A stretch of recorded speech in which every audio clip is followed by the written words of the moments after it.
Yeah, I want to drive this point home one more time. I don't know, maybe people haven't heard me say this or follow the logic behind this, but Iran is definitely pursuing nuclear weapons. Their program is not peaceful, and I'm going to explain why.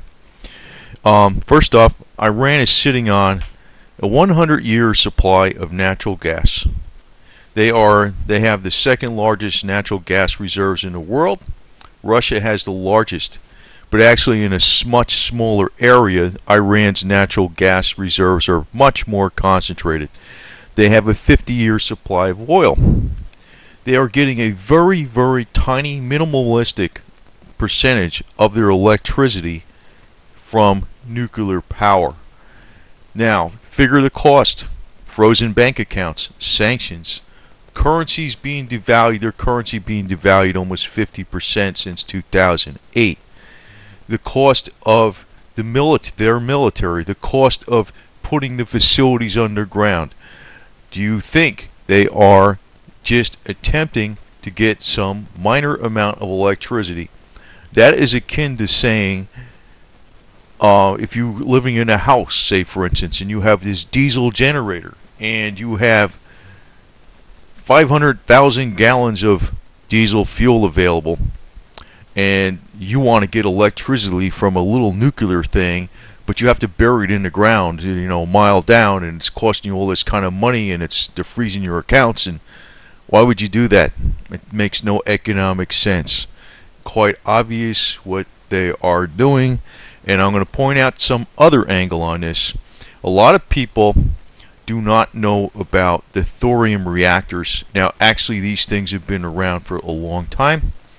Thorium is actually a much better way of producing electricity. It's much cleaner. You can't have a meltdown. There's all kinds of thorium in the world. India has a lot of thorium. Australia and the United States has a lot of thorium. It's much more plentiful than uranium. Uranium is going to run out some decades from now, not that many decades from now, not that many years from now. There's one reason they use uranium and they use the current setup, and that is because it produces nuclear grade material plutonium. This thorium reactor does not produce this. Now, who is one of Iran's biggest trading partners? India. India, right? India buys a lot of oil from Iran. Well, guess what India has? India has a reactor. It's the world's first reactor that uses thorium. Now, nobody in the West was using this because they like the nuclear weapons, right? So India has a reactor that uses thorium. China's is putting these together rather than depleted uranium to achieve power flattening across the reactor core. India has about 25% of the world's thorium reserves. So guess what? Iran can sell India oil, and India can sell Iran thorium for electricity for their peaceful reactor, because there would be absolutely no problem with Iran pursuing nuclear energy with thorium reserves, which they can get from India in exchange for oil. Isn't that a great peaceful purpose? That would leave out all argument, but you know what? They're not doing this. Now, I just want to drill it back again, because this is quite obvious. You could think, well, maybe they should have a nuclear weapon, but I don't think it's such a great idea. And leave Israel out of it, because I think there'd be a lot of other problems, because depending on who interprets the Quran, they can be extremely anti-Western, or they can be like peaceful and loving. It depends on who it is. And I don't think they're always so peaceful and loving, because they're not so peaceful and loving even amongst their neighbors. Now, I know they didn't attack anybody per se in 100 years, but there's all this stuff going on below the surface. And Saddam Hussein was actually the one from Iraq that attacked Iran. Now, I know there was a little angle that the West wanted this to happen. Maybe Israel wanted it to happen. But you know what? Nobody twisted Saddam Hussein's arm and made him do it.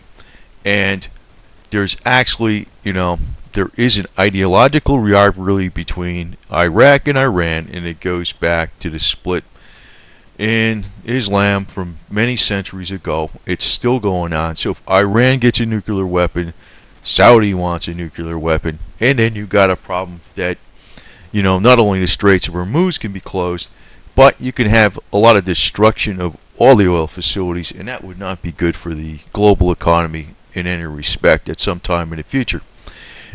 So, but this is a very revealing statement. Saddam Hussein's motivation for invading Iran stemmed from economic reasons. Gaining control over Iranian oil fields would result in Iraq becoming one of the most feared powers in the Middle East and an economic contender in the world. Iran was and is one of the world's leading producers of oil. It still is. It still is. It's one of the biggest exporters of oil. This is straight off of Wikipedia, public domain. And Iran and its oil industry played a major role in the Middle East and its global economy. Now, this is what's going to happen if there's a serious, Israel is more worried about the nuclear program, even though they got nuclear weapons. It's not like you're going to put the genie back in a bottle with Iran once they get up to a certain point.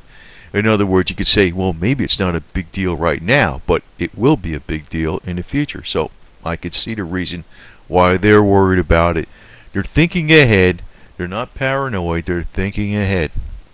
But there are other reasons that Iran should not have a nuclear weapon. First off, even if you're looking at what it is costing the Iranian people for this garbage, because yes, I know the Iran Shah was horrible. It was supported by the West, or the Western's money interest, and they were total idiots for supporting that guy. They were just interested in oil.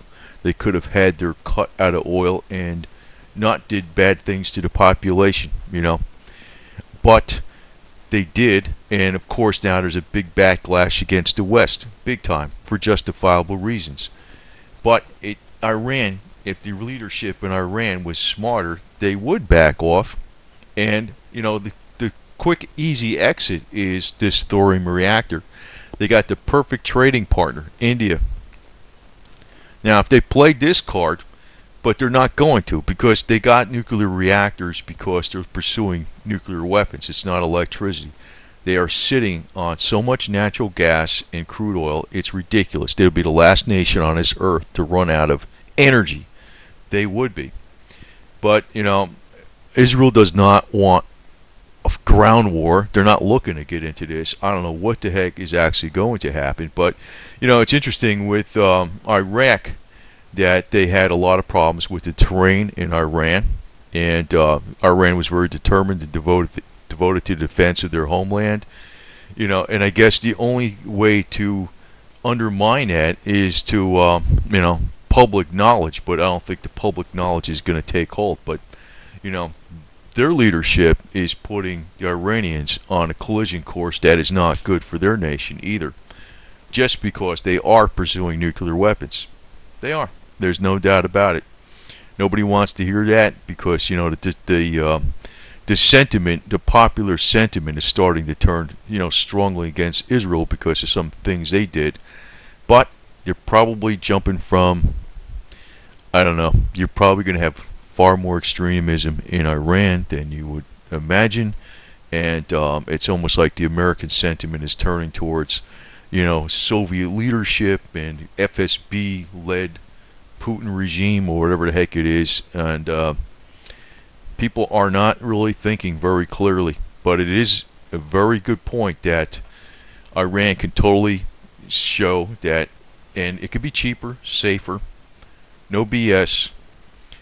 Thorium, use thorium. India already has the technology. India is one of their biggest trading partners. India has 25% of the world's thorium reserves. That would be the reactor they should get.